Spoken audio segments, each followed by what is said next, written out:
Como todos nós sabemos, o Livro dos Espíritos, a obra básica da doutrina espírita, foi publicada no dia 18 de abril de 1857.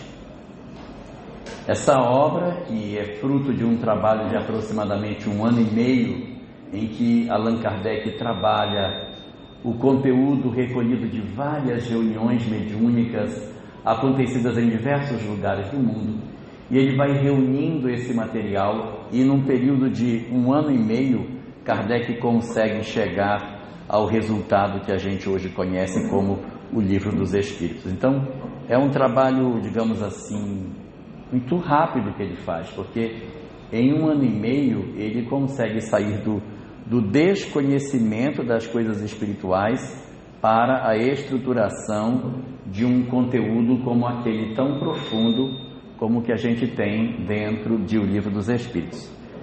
Mas eu quero dizer a todos que o Livro dos Espíritos que a gente trabalha não é o que Allan Kardec publicou em 18 de abril de 1857.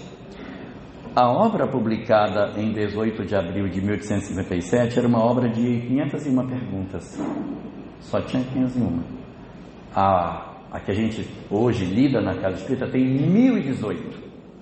A numeração dela vai até 1019, porque Kardec não usou o Word na época, e aí ele saltou a pergunta 1011. Da pergunta 1010 pulou para 1012. Vamos tentar aqui fazer uma cirurgia. Uma hora vai dar certo. Já sei o que eu vou fazer. Vai ficar na mão. Então, muito bem. O que acontece com a obra dele? A obra publicada tinha 501 perguntas. Era uma obra, então, portanto, muito mais modesta. Por que a gente lida? É uma obra que tem mais de o triplo de perguntas que a primeira obra possuía. E é interessante observar que o trabalho composto para 1857 foi um trabalho feito num intervalo de tempo muito curto. Ele conhece as reuniões mediúnicas em 1855, metade de 55, aí ele trabalha em 1856, abril de 1857 a obra sai. E naquela época não é igual hoje não, que o pessoal leva o livro na gráfica, hoje, amanhã o livro está impresso. Ele é feito letra por letra naquela tipografia. O Elmo lembra disso, que é da época dele, que era feito letrinha por letrinha, batido na chapa, demorava para fazer um livro. Então, se o livro saiu em abril de 1857, com certeza ele entrou em 1856. Até você arrumar letrinha por letrinha para poder prensar aquilo, demora para fazer. Então é um tempo muito mais elástico que a gente precisa para poder fazer um trabalho dessa natureza. Então foi um trabalho muito mais curto. Então imagina, o codificador teve assim, de maneira mais líquida, praticamente 1 ano para sair do zero e montar a obra básica. 1 ano, Débora, que ele sai do não conhecimento daquele mar de saberes e edifica a obra, o Livro dos Espíritos. Quem de nós, lidando 1 ano com reuniões mediúnicas, sem nenhuma referência, sem nenhuma informação, nenhuma baliza, conseguiria edificar uma obra doutrinária desse porte no intervalo de tempo tão curto? Agora, o que é mais impressionante de tudo, a obra que a gente trabalha, ela tem 4 partes. Deus e a criação, depois vem a vida no mundo espiritual, a vida espiritual, depois as fantásticas leis morais e a última parte, das esperanças e consolações. Isso é o que tem hoje. Só que essa obra que a gente trabalha com 4 partes é uma obra da 3ª edição de 1860, então ele teve mais tempo para juntar as perguntas, para organizar. Eu acho que isso aqui tem que ser, eu coloquei assim, não, eu acho que isso aqui eu vou colocar para ali, essa pergunta boa, então é mais tempo. Se eu for considerar de 1855 até 1860, são aí 5 anos que você tem. É um tempo diferente de tempo de 1 ano, que você tem muito mais capacidade para organizar, embora seja um trabalho também muito maior do que ele produz na edição de 1860. Mas o que é interessante nisso? é que a obra de 1857, a famosa primeira edição de O Livro dos Espíritos, tem 3 partes. Não tem 4, mas tem 3. A primeira parte chama-se Doutrina Espírita, aonde aborda a parte mais ligada ao espírito, essa questão da comunicabilidade, aquilo que de certa maneira está contido na segunda parte da emancipação, da mediunidade, da comunicabilidade dos espíritos, da encarnação, da desencarnação, da volta do espírito à vida corporal. Aquelas discussões da segunda parte estão na primeira parte antiga, junto com as partes sobre Deus, criação, está tudo junto, mas com uma quantidade muito menor de perguntas, porque eu só tinha 501 para fazer a obra toda. A segunda parte da obra chama-se As Leis Morais, onde ele já percebe, na primeira edição de O Livro dos Espíritos, as 10 leis. Em um ano ele já tinha percebido que existia a possibilidade de fazer uma análise moral da doutrina nas suas 10 leis. E a terceira e última parte, já do primeiro livro, chamava-se Esperanças e Consolações. O que isso significa na prática? Significa na prática que o codificador, de posse do conhecimento que a doutrina espírita nos ofertava, já percebia que todo aquele conjunto de saberes que a gente tinha a oportunidade de conhecer com a doutrina espírita, todos esses saberes, eles eram, na verdade, saberes que estavam relacionados com uma consequência fortíssima, que era a consolação e as esperanças. Ele já percebia, ali naquele momento, que o final da doutrina espírita, o resultado desse trabalho, era oferecer aos homens consolação e esperanças.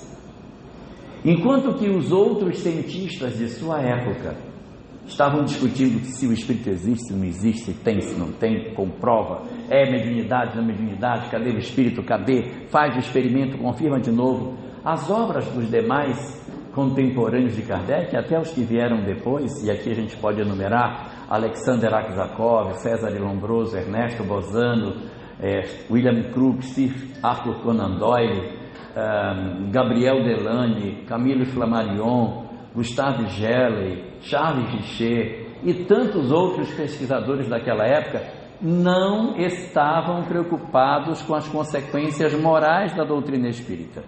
O único que se ocupa dessa doutrina é Kardec e, depois, um pouco mais à frente, Leon Denis. Somente esses 2 autores é que conseguiram perceber a grandeza desse conhecimento para uma transformação da humanidade. Os demais estavam observando o fenômeno espírita como se ele fosse simplesmente um desfiar de fatos extraordinários que poderiam comprovar que sim, que o homem tinha vida após a morte. Kardec se debruça nesse muro, olha para além da vida material e interpreta que se os espíritos do lado de lá não estão em mesma condição de felicidade, o que motivou que uns sejam felizes e outros não? E uma vez que você descobre o que motivou que eles sejam felizes ou não, você automaticamente pode tomar uma decisão. Como devem viver os homens para que sejam felizes quando se tornem espíritos? Isso é o que vai mover a obra de Allan Kardec desde o princípio. Então a gente vai encontrar, já na primeira edição de O Livro dos Espíritos, esse olhar atencioso sobre os aspectos das consequências do conhecimento espírita, as esperanças e as consolações. Que podia ser outro nome, né? Poderia ser um nome assim, né? Das penas e dos castigos. Podia ser um negócio assim, né? Das consequências da desobediência do homem. Puxa, tem tanto nome assim que ele podia colocar. Do sofrimento da humanidade pelo materialismo, pela inobservância do bem. Não há nenhum traço de violência, nenhum traço de desamor e nenhum traço de ameaça no título da última parte, que é como se fosse a culminância da obra. Eu estou oferecendo para você esse saber, esse mar de perguntas e respostas que vão me conduzir a quê? A esperanças e consolações. Ele vai perceber então que o resultado final da doutrina espírita era, no fim, dar às criaturas humanas esperanças e consolações. Por que tem dois nomes? Quem não botou só esperanças? Quem não botou só consolações? Podia ser, né? Consolações. Podia ser só esperanças. Mas ele botou esperanças e consolação. São duas coisas diferentes. Esperança é esperança, consolação é consolação. As esperanças são as coisas que aguardam todos aqueles que estão alinhados com a lei. O que se pode dizer dos espíritos que estão em harmonia com a lei de Deus? As esperanças para o amanhã. Eu apresentar para você um futuro maravilhoso que nós vamos ter. E para quem desobedece à lei? Podia ser castigos e esperanças. Mas ele diz esperanças e consolações. Porque as consolações é aquilo que você oferece para quem está triste, para quem está sofrendo. Então eu vou oferecer para você exatamente uma palavra de conforto, de consolo, para que você consiga entender o que acontece com você. Essas são as consolações. E as esperanças são as primícias da felicidade. Aquilo que está reservado para os espíritos que já conseguiram ultrapassar determinadas condições que a gente possui na nossa questão de relacionamento com a lei de Deus. Essa parte de O Livro dos Espíritos é a que tem menos capítulos. A segunda parte tem 11 capítulos e a terceira tem 12. Então, por lógica, se a segunda tem 11, a terceira tem 12, a quarta deveria ter 2. Só tem 2. Das penas do presente, das penas futuras. Das penas atuais e das penas futuras. E é muito interessante porque a gente tem a sensação assim, parece que o livro é meio esquizofrênico, porque quando ele diz das esperanças e consolações, você abre o capítulo de gente, só vai ter coisa boa aqui. Só vai ter coisa boa. E quando você abre, os títulos do capítulo é só coisa ruim. Começa falando da infelicidade. Depois fala da perda dos entes queridos. Depois vem falar da ingratidão. Depois fala das uniões antipáticas. Depois fala do temor da morte. E termina com a questão do suicídio. Então, o que tem de consolador no negócio desse? Não é? Porque não tem nada, não tem nenhum título bonito. Todos os títulos são de sofrimento. Todos eles são títulos que conduzem a criatura humana assim, nossa, mas o que tem de consolador, o que tem de esperançoso num texto desse, que só apresenta coisa triste? É uma estratégia. O título realmente é triste, mas quando você lê, ele é cheio de consolação. Então vamos abrir, aí você abre, vamos ver aqui, perda de... eu perdi um ente querido, eu vou abrir em perda de ente querido. Quando você abre, você só encontra consolação. Eu estou sofrendo uma ingratidão, eu vou abrir. Quando você abre, você encontra consolação. Eu estou com desgosto na minha vida, abre consolação. Então, a estratégia dele, ele colocou os dramas humanos no tópico, no título do tópico, para que as pessoas se sentissem atraídas para procurar o título. Quando ela lê, e aí vai decifrando os enigmas da vida a partir do momento em que nós vamos nos aprofundando nesse conteúdo que ele vai apresentando para todos nós. E aí, nós vamos ter a oportunidade de ver questões interessantíssimas, conteúdos maravilhosos que são apresentados pelos Espíritos ali, nesse conjunto de perguntas e de respostas. Uma das perguntas mais conhecidas da quarta parte de O Livro dos Espíritos é a questão 922 da obra básica.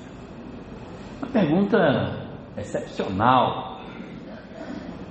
Kardec pergunta aos Espíritos dizendo o seguinte, que as pessoas têm ritmos de vida muito diferentes, a gente tem valores, interesses, pontos de vista diferentes, mas mesmo assim, seria possível a gente definir o que na Terra nós poderíamos imaginar que seria aquilo que a gente poderia dizer de uma espécie de receita para a felicidade na Terra? A Terra é um mundo de provas e expiações, espíritos problemáticos, cheios de uma série de dramas, série de problemas, mas existiria de repente algum tipo de situação ou de roteiro que a gente pudesse seguir que nos desse a leitura de que sim, nós na verdade podemos ter uma base para a felicidade do homem? E os Espíritos dizem que sim, Rose. Eles dizem que são 3 coisas que podem facilitar a felicidade do homem na vida terrena. 3. Primeira das coisas que ele coloca como condição para a felicidade. Primeira, a posse do necessário. Porque assim, não ter o necessário não dá para ser feliz. Você não tem nem o que você precisa, não dá para ser feliz. Você precisa pelo menos do necessário. E quanto é o necessário? São 2 camisas ou 8? Vai depender de cada um de nós. Tem gente que vai achar que são 20, tem gente que vai achar que são só 2. Então é a posse do necessário, é a posse daquilo que para mim é necessário. Então, se de repente para mim eu preciso de 20 camisas, a posse do necessário, mas é só do necessário. Mais do que o necessário começa a atrapalhar. Se nós formos nos concentrar naquilo que de fato nós precisamos para sermos felizes, a gente vai perceber que a gente precisa de muita coisa que a gente não precisa. Inclusive quando a gente casa, a gente começa a comprar um monte de coisa para casa. A gente compra um espremedor de laranja e tem que comprar o de limão, porque o limão é pequenininho, tem que ter um espremedor de limão. Aí depois a gente compra aquele espremedor que espreme tudo. Espreme mandioca, espreme maçã, espreme mamão, melancia, banana, espreme tudo. E aí você começa a usar aquilo, depois você diz, mas muito trabalho para lavar. Aí você já não quer mais usar. Então assim, aí vai encostando, você vai comprando. E depois que a gente fica velho, a gente descobre que não precisava de tanto para ser feliz. Aí diz, não. Aí a gente entra numa fase minimalista. 3 panelas, tá bom. Tá bom. Uma grande, uma pequena, uma média, tá bom. Não precisa de muito. A gente olha o guarda-roupa. Olha o guarda-roupa, a gente olha,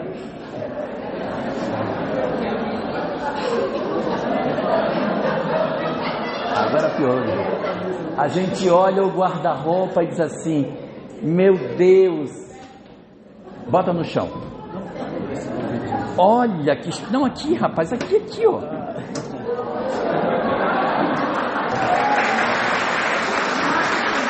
O que é uma assessoria, né? Puxa vida, é uma assessoria. Então a gente começa a ter as coisas mais do que precisa. A gente tem mais do que precisa. Então, qual é a condição para a felicidade? A posse do necessário. Claro, eu tenho que ter o que eu preciso. Eu não preciso, então vai ter. Mas ter mais do que precisa pode não representar felicidade. Então, por esse motivo, a primeira condição é a posse do necessário.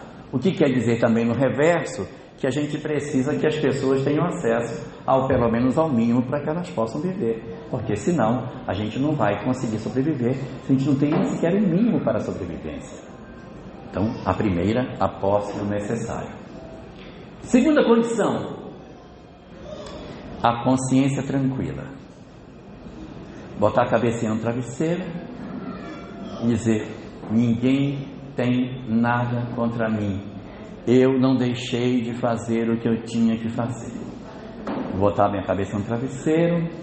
Quando eu botar, liguei para minha mãe, liguei para meu pai, disse às pessoas que eu amava, que eu as amo, não deixei louça na pia durante a noite, está tudo certo, o cachorro tomou banho no final de semana. Então a gente faz uma varredura e diz: não deixei nenhuma pendência, eu estou bem. Então a consciência tranquila é a segunda condição para a felicidade. Vocês veem que não precisa tanto dinheiro, né, para ter isso. Não precisa tanto dinheiro para ter a posse necessária, e também não precisa tanto dinheiro para você ter a consciência tranquila. Você faz o que eu tinha para fazer, eu realizei, eu fiz o que tinha para fazer. E a terceira, a fé no futuro. Porque se o homem perde a compreensão da existência de um Criador que comanda as nossas vidas, se nós perdemos a compreensão de que Deus está no comando de todas as coisas, Luciana, o que vai ser de nós? Ah, miseráveis seres somos nós quando esquecemos que Deus está no comando de todas as coisas. Procuremos entre as pessoas que não creem, quantas delas acreditam que o mundo vai melhorar. A quase totalidade, para não dizer 100%, mas a quase totalidade daqueles que não têm fé dizem: o mundo vai ficar cada vez pior, isso aqui vai se acabar, o mundo vai se destruir. E as pessoas que têm fé dizem: não, Deus está no controle, as coisas vão melhorar. Então movimenta a criatura dentro de um aspecto mais otimista, enquanto que aquele que não crê cai numa condição pessimista, materialista, egoísta, e que por esse motivo tem uma tendência de construir uma sociedade mais ambiciosa, uma sociedade que não quer dividir, uma sociedade que não quer partilhar. Então, na medida em que nós nos aproximamos da fé, ela tem como consequência do processo da fé uma revisão dos nossos valores, no sentido da gente perceber a necessidade de nós revisitarmos a história da humanidade e contemplarmos o amanhã como se ele fosse melhor do que ele é hoje. Eu confundo vocês no que digo? Então são 3 regras: a posse necessária, a consciência tranquila e a fé no futuro. A fé no futuro representa o amor a Deus, não é? A fé no futuro é a descoberta de Deus, é o amor a Deus. A consciência tranquila é eu fazer tudo aquilo que eu teria que ter feito para o outro, é o amor ao próximo.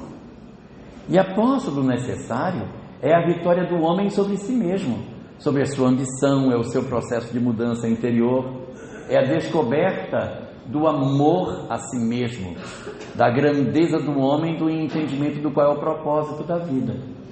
Então, no fundo, é o amor a Deus, o amor ao próximo e o amor a nós mesmos, que estava lá quando Jesus respondeu ao doutor da lei: mestre, o que devo fazer para alcançar a vida eterna? Jesus disse: amarás o Senhor teu Deus de todo o teu coração, de toda a tua alma, de toda a tua força, do teu entendimento, e ao teu próximo como a ti mesmo. O doutor da lei respondeu a Jesus: respondeste bem, faze isto e viverás. Ali está escrito: amar a Deus, amar ao próximo, como a amar a si mesmo. Então, essa mesma tríade, reapresentada na questão 922, vai nos dizer que, na verdade, é a posse do necessário, o amor a si mesmo, a fé no futuro, o amor a Deus, e a consciência tranquila, o amor ao próximo. É uma reedição da mesma tríade na visão da doutrina espírita, para que a gente entenda o sentido de todas essas coisas, para que, embora a gente não tenha na Terra condição de sermos felizes em plenitude, mas essa instrumentação, ela se apresenta como suficiente para o fenômeno de desenvolvimento das nossas emoções. Então ali, nas penas e consolações, ele vai mostrando para nós que a infelicidade humana, ela decorre muitas vezes da descrença, do desamor. Quantas pessoas nós temos hoje que são infelizes por conta da falta de fé? Quantas criaturas humanas hoje estão vivendo um processo de desconstrução de suas histórias de vida em função do enfraquecimento da fé? A humanidade de hoje, ela vive um grave problema do enfraquecimento da fé. Esse é o resultado de uma certa movimentação sociológica que acontece no Ocidente há mais de 200 anos. Com a Revolução Francesa, houve uma decisão no sentido de não permitir mais que a religião comandasse os destinos da humanidade. Até ali, quem dava as cartas era a religião, e ela mandava para a fogueira cientistas e filósofos. Quando vem a Revolução Francesa, inverte o sentido da lógica, e a ciência e a filosofia passam a perseguir a religião. É isso que dá origem a toda a saga de desconstrução da religião nos últimos 200 anos. Se a gente for percebendo, houve um afastamento progressivo do homem em relação à fé. As nossas gerações mais jovens, elas têm a fé mais frágil do que as gerações mais velhas. Por que isso? Porque faz parte de um certo interesse do afastamento do homem em relação à religião. Por quê? Porque a ciência tem medo que a religião volte a comandar e oprimir. Então eles resolveram fazer um processo de perseguição. Só que o equívoco está exatamente no que perseguir. Porque segundo Joana de Ângeles, no segundo capítulo da obra Roteiro de Libertação do Sofrimento. No livro Libertação do Sofrimento, segundo capítulo, ela observa a seguinte coisa: o que promoveu a violência religiosa não foi a religião, foi o fanatismo religioso. Então, se alguma coisa teria que ser impedida, era o fanatismo religioso. Mas o materialismo perseguiu o fanatismo religioso, perseguiu a religião e, para completar, perseguiu ainda a própria espiritualidade. Tudo bem que nós poderíamos até viver sem religião, tudo bem, mas sem espiritualidade não dá para viver. Tanto que aí estão as taxas de suicídio, de depressão, de ansiedade, de síndrome do pânico, todas elas relacionadas com o enfraquecimento que a fé experimentou nos últimos séculos, nas últimas décadas, promovendo assim uma certa fragilização do indivíduo diante de seus dramas. A gente hoje tem muito menos força para lidar com a frustração do que as gerações anteriores, e isso vai fazendo com que os indivíduos experimentem sofrimentos muito profundos a partir daí.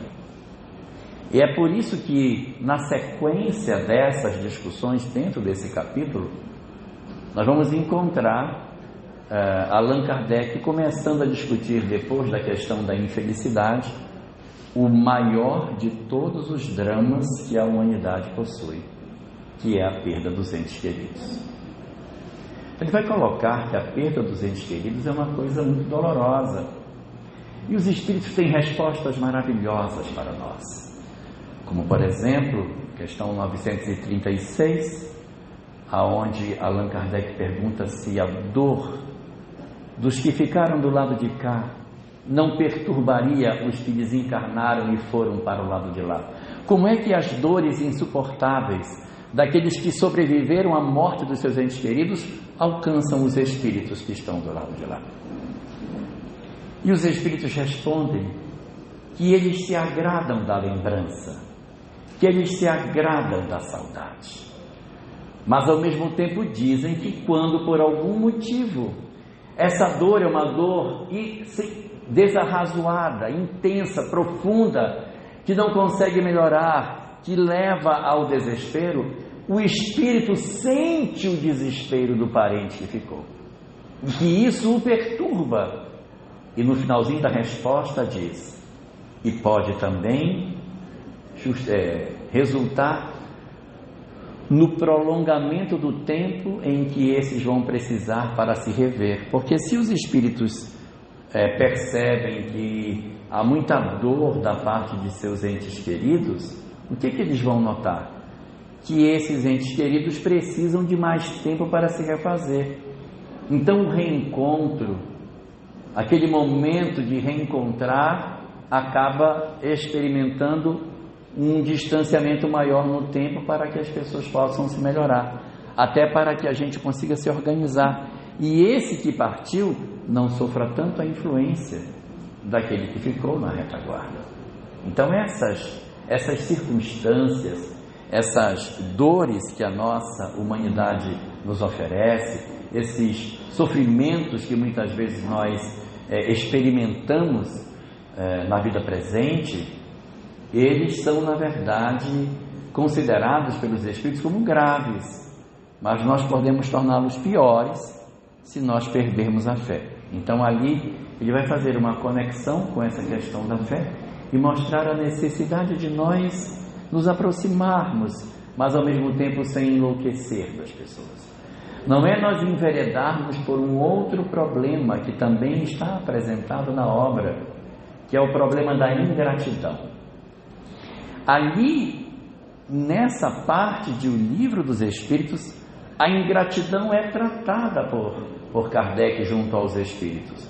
Ele indaga sobre a ingratidão, sobre as consequências daqueles que não conseguem ser gratos. E ele começa a perguntar, mas o que dizer daqueles que, recebendo benefícios, são, na verdade, indiferentes àquilo que recebem? Que sorte pode-se esperar daqueles que são ingratos? E os Espíritos dizem, se soubesses a sorte que esperam aqueles que são ingratos, teríeis piedade deles. Porque os espíritos, quando são ingratos, eles automaticamente se inscrevem em determinadas experiências profundamente dolorosas. No livro Memória de um Suicida, há uma colocação logo no começo da obra, comentando que o cometimento do suicídio, ele é um movimento que o espírito faz em que ele não pensa no sofrimento que ele vai causar nos entes queridos. Porque pai vai sofrer, mãe vai sofrer, irmãos, filhos, esposa. Vai ser um sofrimento para a família a decisão.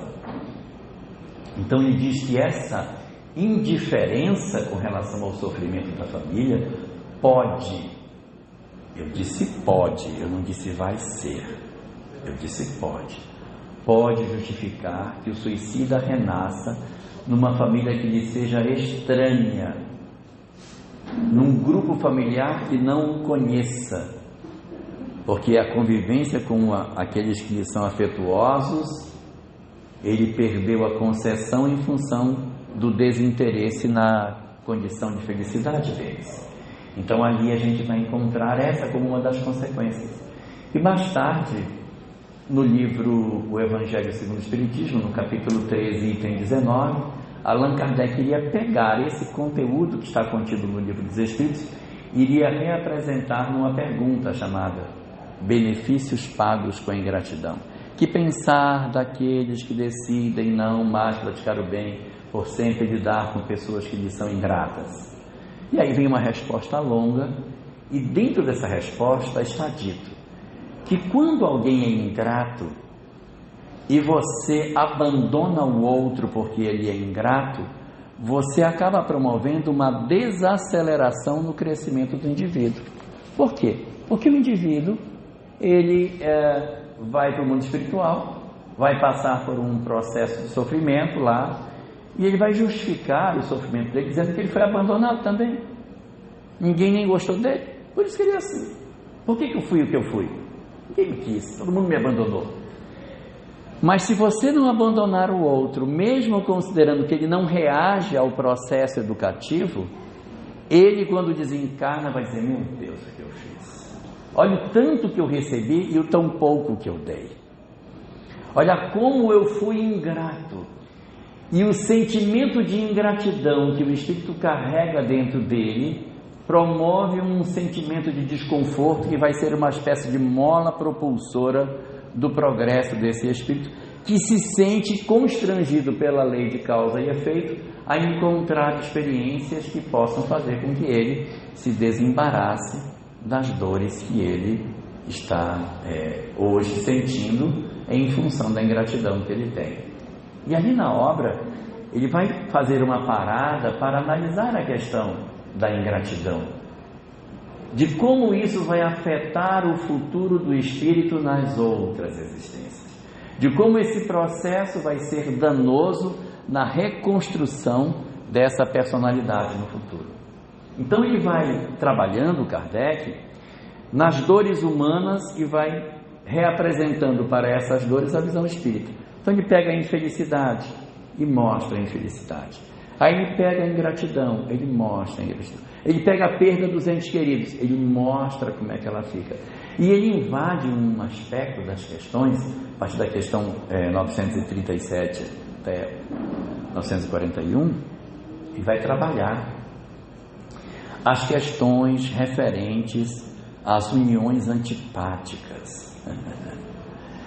As uniões antipáticas, que seriam assim: a gente conviver com pessoas que nos são antipáticas.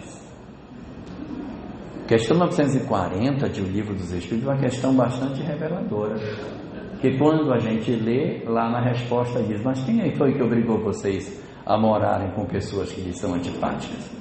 São as vossas leis equivocadas que vos obrigam a isso. Vocês não estão obrigados a viver. E aí a gente percebe que nós muitas vezes fazemos uma leitura errada de dizer assim: não, eu tenho que ficar onde eu estou, eu vou apanhar, mas eu vou ficar. E isso já está esbarrando num aspecto legal, professora Rose, num aspecto legal. Então a doutrina espírita, evidentemente, ela é a favor da família, ela defende a necessidade de que a gente resolva as nossas condições, que a gente lute para tentar manter uma relação conjugal, até porque a dissolução de um casamento pode gerar muitas feridas, e isso vai fazer com que os espíritos se reencontrem no futuro. Aí vai querer acalmar os presentes, não necessariamente como marido e mulher, né? Às vezes um casamento não dá certo, o casamento se desfaz, mas a lei de causa e efeito aponta que é interessante que os dois se reencontrem, como mãe e filho. Aí ela vai educar ele agora, puxa a orelhinha dele, por aí não. Então você vê que o fato de um casamento terminar não é doutrinário dizer: se interromper aqui vai... Quantos anos faltava? Estava 10 anos, depois vai nascer de novo para ter mais 10 anos do que faltou. No livro Atravessando a Rua, tem um caso bem interessante, que o Richard Simonetti conta, de uma mulher que era uma espírita dedicadíssima, trabalhava no centro espírita direto, era uma trabalhadora exemplar. Ela só tinha um único problema: o marido. Marido horrível, problemático. E ela dizia: eu vou aturar ele até o final, porque eu não quero deixar dívida. Se eu tiver que ficar com ele, eu vou ficar com ele até o final. Eu vou até o fim, porque quando acabar eu não quero ver ele nunca mais na minha frente. Então eu vou aturar, vou beber até a última gota de fel. Quando terminar, ainda vou virar e fazer para ver se ainda tem mais uma. Até a última gota. E aí o livro conta que ela viveu assim e segurou a barra até o final. E quando ela desencarnou, os mentores vieram buscá-la e disseram: você tem uma ficha maravilhosa, tem trabalhos incríveis, você é uma dedicada trabalhadora, você tem uma ficha de serviços extraordinárias, e nós já estamos aqui desenhando a sua próxima encarnação. Muita coisa ainda está indefinida, mas tem uma coisa que já está marcada já aqui. E o que é? Seu marido. Meu marido? Seu marido? Como assim, meu marido? Eu aturei ele 40 anos, vocês querem que eu faça mais o quê? Aí o Espírito respondeu, mas quem mandou aturar? Não era para aturar, era para conviver. Então às vezes a gente diz assim, não, eu vou, mas eu vou arrastada, mas eu vou. Não funciona dessa forma. Não é esse o objetivo, porque Deus não conta tempo assim. Deu quantos anos? Tá bom. O que conta é o tempo do coração, é o tempo do coração, é o tempo do coração, é o tempo do coração. Então, se eu tenho um sentimento hoje e amanhã esse sentimento é o mesmo, daqui a alguns anos o sentimento é o mesmo, às vezes até piora. Qual é o tempo do coração? Qual foi o tempo que a gente de fato melhorou aquela relação? Nenhum. Então eu estou como que parado naquela experiência. Eu cresci em outras. Naquela experiência eu estou parada. Então, a proposta da doutrina espírita é que a gente consiga amenizar as relações. Não é para a gente carregar feito cruz, desgraça. Não sei, eu estava com a cabeça quando eu casei com essa pessoa. Meu Deus, eu acho que eu era louco, eu era louca. Né? Porque se você entrar por esse caminho, você desenvolve uma aversão pela pessoa e dificulta seu caminhar. E aí, muito provavelmente, vai gerar mágoa, ódio. Mágoa e ódio é o tempero ideal para o reencontro das almas. Tem 3 temperos para as almas se reencontrarem: ódio, mágoa e amor. Então, ama, encontra. Tem mágoa? A chance de encontrar é grande. Então, resolva enquanto estiver a caminho com ele. Jesus dizia isso em quanto tempo? Se tu tens um problema, resolve enquanto está a caminho. Então, ódio, tem ódio, encontros marcados. Dizer para uma pessoa assim, eu odeio você, a lei de causa e efeito ouve, eu quero encontrar você de novo. A gente diz uma coisa, mas a lei ouve outra. Temos um encontro marcado. Então os espíritos se reencontram, não necessariamente nas mesmas posições, mas é necessário, porque às vezes diz assim, mas por que a gente tem que se reencontrar? Eu não gosto dele. Aí parece que Deus é sádico, sabe que eu não gosto dele e me bota com ele. Por que não me botou com outro que eu gosto? Na verdade, as famílias, elas são como se fossem, até já comentei outro dia isso lá em Barreira, as famílias é como se fosse uma bisteca. Mas a bisteca, agora não chama tibone. Tibone. Na minha época era bisteca. É bisteca que chama ainda? Bisteca.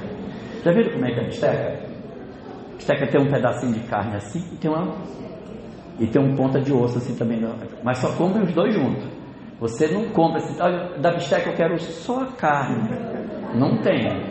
Quando você vai comprar, vai o filezinho com a ponta de osso junto. Tem uns que tem um filezinho pequenininho e uma ponta de osso enorme. Mas é assim. Então as nossas famílias, elas têm essa mescla de ponta de osso com filé. O nosso problema é que a gente não sabe saborear a parte boa. A gente só fica reclamando do tamanho do osso. E nas nossas famílias a gente não tem só osso. Ninguém diz, olha, você vai reencarnar, pega, toma essa ossada para fazer uma sopa. Não, é sempre tem uma pontinha de carne para a gente, que são os nossos laços de afeto. Agora, o tamanho do osso vai depender do quanto você resolveu no passado. Quanto mais você resolve, menor vai ser o ossinho. Quanto mais a gente vai perdoando, compreendendo, a gente vai ganhando uma bisteca mais bonita, um ossinho menor. Então a gente, quando não trabalha as relações familiares, elas voltam. E por que Deus entrega de volta essas pessoas para a gente? Não é por sadismo, é por um princípio da lei de Deus. Deus quer que todos nós sejamos felizes. Isso é fato. Nós todos caminharemos para a felicidade. Todos. Porém, a felicidade, ela não é uma entrega gratuita. do tipo assim, já está na hora de você ser feliz, minha filha. Tem muito tempo já, você já está com muito tempo já criada, pode dar, não é aquele jogo de dados que você joga a bolinha, pule 3 casas e passe para a casa seguinte, não, você vai conquistando isso, e o instrumento único que existe para a conquista da felicidade chama-se amor. Não existe possibilidade de sermos felizes sem amar. E eu posso asseverar a vocês, sem medo de errar, que em todo o universo infinito não existe um só espírito que seja feliz e que não ame. Ele pode até dizer que ele é, mas de verdade não é não. Porque a felicidade é a consequência natural do amor. Então, como a gente odeia, como a gente tem mágoa, como a gente tem ressentimento, como a gente tem remorso, tem um monte de coisa, junta. Para resolver, meu filho. O objetivo é resolver. Aí se não resolve, e de novo. Aí não resolveu, mais uma vez. Vai mudando de posição, vem como irmão, vem como tio, vem como primo, como cunhado, como pai, como mãe, e mexe para cá, mexe para lá.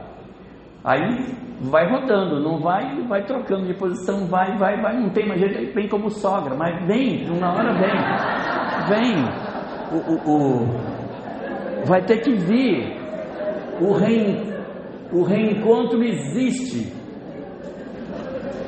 Não estou falando assim de sogra, mas nem toda sogra é ruim, vocês sabem disso, né? Por exemplo, a sogra da minha esposa eu acho uma pessoa maravilhosa. Ela é ótima. Então, o que ocorre? Nós precisamos nos reencontrar. E na questão 940, ele diz, olha, as relações que são relações tidas como relações antipáticas precisam ser resolvidas. Porque o que a gente não resolve, você está jogando para frente. E eu não quero desejar o mal a ninguém, mas a gente vai ter que reencontrar, não tem como, porque a gente tem que ser feliz. E para ser feliz, ninguém consegue avançar se tiver pendência para trás. Por isso que acontece isso. Por isso que esses reencontros acontecem. Porque eu preciso me resolver. Então, se eu tenho o conhecimento espírita, é exatamente para que eu consiga fazer esse movimento de saída da condição na qual eu me encontro. Então, essa é uma das questões inarredáveis desse processo de desenvolvimento espiritual que a gente possui. E aí, nessa sequência de todos esses itens que compõem esse capítulo das chamadas penas terrestres, dos sofrimentos que acontecem no mundo material, das penas e dos gozos terrestres, essas circunstâncias todas, elas são sempre apresentadas por Allan Kardec como sendo uma coisa ruim. Aí lá dentro ele vai dando a chave imortalista. Pega a infelicidade, olha aqui como é que é. Pega a perda dos entes queridos, mas eu vou mostrar para vocês como é que é. Pega a questão da ingratidão, olha aqui como é que é. Pega as relações que são relações tidas como relações difíceis, olha como é que é. E aí nesse avançar, ele chega num item, eu estava até conversando com o Costa, quando a gente estava vindo para cá, a gente estava conversando. Ele diz de um quinto item dessa discussão, que ele fala que é o temor da morte, em que ele mostra o quanto a humanidade tem pavor da morte, pavor de morrer, porque vai desaparecer, vai desaparecer, e que os espíritas, pelo conhecimento que a doutrina lhes oferece, não deveriam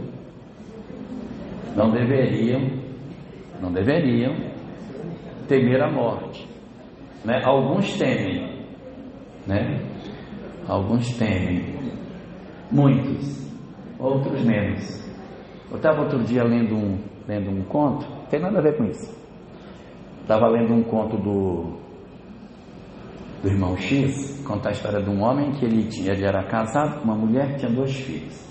A mulher gastava o dinheiro dele de maneira absurda e os filhos não queriam trabalhar, tudo encostado, e o pobrezinho tentando ajudar aqui, ajudar lá, e nada, aí já estava, coitado, praticamente falido, E a mulher só gastando, disse, me ajuda, para de gastar, pelo amor de Deus, é você gastando, e esses dois que não trabalham, me ajuda.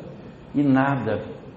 Aí eles têm que orar a Deus, pedir ajuda. Senhor, me ajuda para dar juízo para minha mulher, para dar juízo para meus filhos, me ajuda, por favor. Aí, plim, mentor apareceu. Suas preces foram ouvidas. Nós vamos começar a atuar no seu lar para organizar, e sua mulher vai ficar mais juízo no trato do dinheiro, e vamos ver se a gente consegue indicar trabalho para os seus filhos, talvez seja. Eu não tenho como agradecer tantos anos que eu peço, ser atendido. E beijou a mão do Espírito benfeitor, graças a Deus, adormeceu tranquilo. No dia seguinte, manhã, a esposa chamou ele para ir trabalhar e tal, quando ela cutucou, tinha morrido. Tinha morrido. 6 meses depois, o mentor leva ele de volta em casa. A mulher contando os centavos, os filhos trabalhando, tudo organizado em casa. Aí o mentor disse, está vendo? Deu certo. Funcionou. O seu pedido. Então, se a gente não tem medo da morte, essas coisas acontecem, a gente fica feliz, porque, olha, graças a Deus, né? Desencarnei, mas ficou tudo bem, continuo existindo. Mas muitos de nós temos um apego muito grande à vida material. E isso é muito preocupante, porque é totalmente ilógico com relação ao conhecimento que o Espiritismo nos dá. Não faz muito sentido a gente encaixar isso tudo. E esse sentimento de medo da morte, esse processo de apavoramento diante da desencarnação, ele está ligado a um fenômeno de descrença da nossa parte. Descrença. No fundo, é não ter certeza sobre as nossas próprias certezas. É não ter convicção de que a vida continua, de que as coisas de fato são assim. E é a partir desse mecanismo que os indivíduos ficam desarvorados, passam a ter uma série de condutas equivocadas. E fechando essa parte da obra,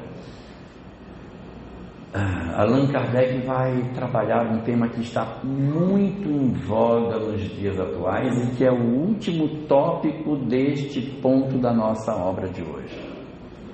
Ele vai falar sobre suicídio, desgosto pela vida, desinteresse de viver. E aí é perguntado aos espíritos, por que alguns indivíduos têm desinteresse pelo existir, têm desinteresse pela vida, não têm prazer de viver? E isso está na pergunta 943 da obra básica. Ali os espíritos vão dar uma resposta bem curtinha, dizendo que as razões pelas quais acontece o desinteresse, o desgosto da vida, a ideação suicida e todo esse conjunto de sofrimentos decorre de 3 fatores. Primeiro, a saciedade. A saciedade significa: eu tenho tudo que eu quero, estou farto, então não tenho desafios, eu entrego tudo. Eu quero isso, eu quero aquilo, eu quero. Outro dia um amigo meu comentando que ele assiste uma família bastante família numerosa, mas que tem dificuldade financeira, e era a época do Natal. Aí ele foi lá e perguntou para as crianças assim: Natal está chegando, o que vocês querem que eu traga de fruta para a mesa de Natal de vocês? E ele ficou esperando, né, qual era a fruta que as crianças iam pedir. Aí eles pediram: banana,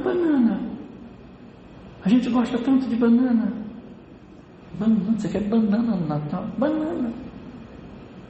Tá, então escolhe, eu vou trazer banana, escolhe outra fruta. Melancia, eu gosto muito de melancia. Quer dizer, não tem nem noção do que existe no menu para pedir de frutas. Se é assim, uma uva passa, uma castanha portuguesa, não sabe nem que existe. Aí que era mais velho, disse para ele assim: se o senhor puder, eu queria comer uma fruta que eu nunca comi, eu vejo esse mercado, mas nunca comi. Diga. Eu trago pera, tenho muita vontade de saber como eu gosto da pera. Compro pera. Então, às vezes, a gente está super satisfeito, porque a gente não tem mais desafios, tudo é entregue, tudo é muito fácil, tudo é muito já da nossa convivência, e como a gente não tem desafios, a gente fica sem muitos propósitos. Então, a primeira razão, a saciedade. Essa é a primeira das características que ele tem. A segunda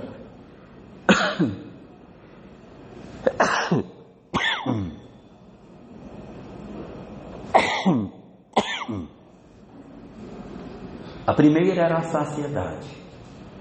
A segunda era a indiferença diante da dor do outro. A indiferença. Que ele coloca lá como sendo a ociosidade. E o terceiro, a falta de fé. Então ele coloca a falta de fé, a ociosidade e a saciedade. Se você perceber, são três coisas igual a primeira pergunta que a gente viu. Você está notando quais eram as três primeiras, minha filha? Eu já até esqueci. Não notou, não? Não, a primeira é a posse do necessário. A posse do necessário, consciência tranquila. Eu queria... Olha, eu queria que meu pessoal lá fosse assim tão obediente. Repete, minha filha, que eu já esqueci. A posse do necessário, tranquila, é no futuro. E aqui eu tenho três de novo. Eu tenho saciedade, ociosidade e falta de fé. Nossa professora do ensino fundamental lá passava uns exercícios para nós assim: enumere a primeira coluna de acordo com a segunda. Lembra desse negócio?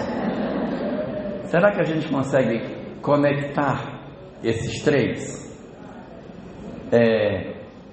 Fé no futuro se conecta com qual das três? Falta de fé. Consciência tranquila se conecta com quem? Ociosidade. E a posse do necessário conecta com o quê? Com a saciedade. Então é assim: qual é a condição para a felicidade? Posse do necessário. E para que eu fique sem propósito de vida? Saciedade. O segundo, o que é que eu tenho que ter? Consciência tranquila. E para que eu fique sem interesse pela vida? A ociosidade. Fé no futuro de um lado, falta de fé no outro. Então aqui eu tenho Deus, o próximo e eu mesmo. Amor a Deus, amor ao próximo e o amor a si mesmo. Então, volta, mexe, roda, a gente abre essa parte do Livro dos Espíritos com uma pergunta sobre felicidade, e quando vai terminar essa parte do Livro dos Espíritos, o mesmo elemento volta a comparecer, uma outra tríade com a mesma visão, volta para fechar para nós, que no fundo, a felicidade do homem está nessa capacidade de nós sermos simples. Só para terminar essa nossa parte, que o nosso tempo já acabou, eu queria contar uma história que está na Bíblia. Não é para a gente tomar isso de maneira literal, é só para a gente pegar no sentido metafórico da coisa. O Velho Testamento conta uma história de dois irmãos, chamados Esaú e Jacó. Esaú foge do irmão por conta da primogenitude e foge, vai embora. Dorme no topo de um monte. Durante a noite um espírito aparece para ele e diz: me pede o que tu quiseres, que eu te darei o que tu me pedires. Se ele diz isso para mim. Aí Jacó responde para ele: eu quero duas coisas: pão para comer e roupa para vestir. Ele não quer pão nem para guardar, ele quer pão para comer e roupa para vestir. A posse do necessário. Aí ele vai embora, fica na casa do tio dele durante 21 anos e aí daí ele volta. Quando ele volta, ele se tornou um homem próspero. Tinha muitos cabritos, muitas cabras, muitas ovelhas, e ele vai encontrar com o irmão dele, e aí ele tira uma parte dessas cabras, desses cabritos, para dar de presente para o irmão dele. Só que o irmão dele ficou muito mais rico do que ele, muito mais. Então é um presente de um pobre para um rico, está entendendo? Quando eles se encontram no campo, Jacó, que é o mais pobre, mas que tinha muitas posses, o outro era que era muito rico, diz assim para ele: meu irmão, isso aqui é para você. E o irmão que ia receber o presente disse: não precisa, meu irmão, faça isso, não precisa me dar presente. Meu irmão, não precisa, eu tenho muito, não preciso dessas ovelhas, dessas cabras. E Jacó responde para ele: pegue, meu irmão, pegue para você, eu tenho tudo. Um tinha muito, e o que tinha menos tinha tudo, que tinha a posse necessária, a consciência tranquila e a fé no futuro. Ok, Marcos?